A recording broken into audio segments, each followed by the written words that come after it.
સરકારે વિકાસના ઘણા કામો કર્યા છે, પરંતુ હજુ પણ ભારતના કેટલાય અંતરિયાળ ગામોમાં પાયાની સુવિધાઓનો અભાવ જોવા મળી રહ્યો છે।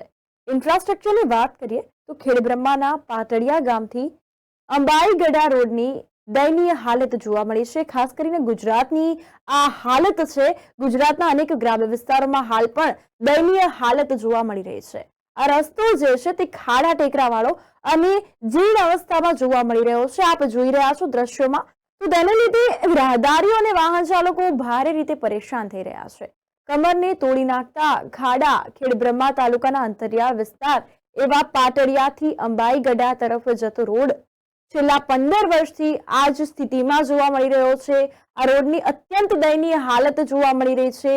આ રસ્તો એટલો તો ખરાબ થઈ ગયો છે કે ત્યાંથી પસાર થવું માથાના દુખાવા સમાન બની ગયું છે। રસ્તામાં મોટા મોટા ખાડા પડી જવા અને કપચી બહાર આવી જવાથી અહીં આવતા નાના મોટા વાહનોને ભારે પરેશાની ઉઠાવવી પડી રહી છે। આ રસ્તા પરથી પસાર થવું એટલે કમરના દુખાવાને આમંત્રણ આપવા જેવું છે। ખેડબ્રહ્મા અને બનાસકાંઠાને જોડતો આ મુખ્ય ડામર રસ્તો જે છે તે હોવાના કારણે અહીંથી નાના મોટા વાહનો વધુ પ્રમાણમાં અવરજવર કરતા હોય છે। આ સિવાય આ ગામેથી ખેડબ્રહ્મા ખાતે વેપારી લોકો પોતાના ધંધા રોજગાર માટે દરરોજ માલસામાન લેવા માટે અવરજવર કરતા હોય છે। રોડ બનાવવા બાબતે લાગતા વળગતા તંત્રને અનેકવાર લેખિત અને મૌખિક રજૂઆતો કરવા છતાં કોઈ જ સંતોષકારક જવાબ મળતો નથી અને ગામના લોકોની માંગણીની અવગણના કરવામાં આવી રહી છે તેવી સ્થિતિ હાલમાં જોવા મળી છે। પ્રજાપતિ જીવાભાઈ દેવકણભાઈ અંબાઈગઢાના રહીશ રજૂઆત કરું છું। સેબલિયાથી તે બનાસકાંઠાની સરહદ સુધી 15 વર્ષથી રસ્તો રિપેર થયેલો નથી।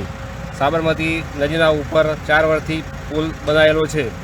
સાધનોની અવર જવર હોવાથી રસ્તો ભંગાર પડેલો હોવાથી કાયમીનો એક્સિડન્ટ થાય છે, લોકોનું નુકસાન થાય છે। માટે તાકીદે રસ્તો થવો જોઈએ। રસ્તો નહીં થાય તો લોકસભાની ચૂંટણીનો બહિષ્કાર કરવામાં અંબાઈગઢા ગામ અંબાઈગઢા પેટા વસાહતની આ રજૂઆત છે।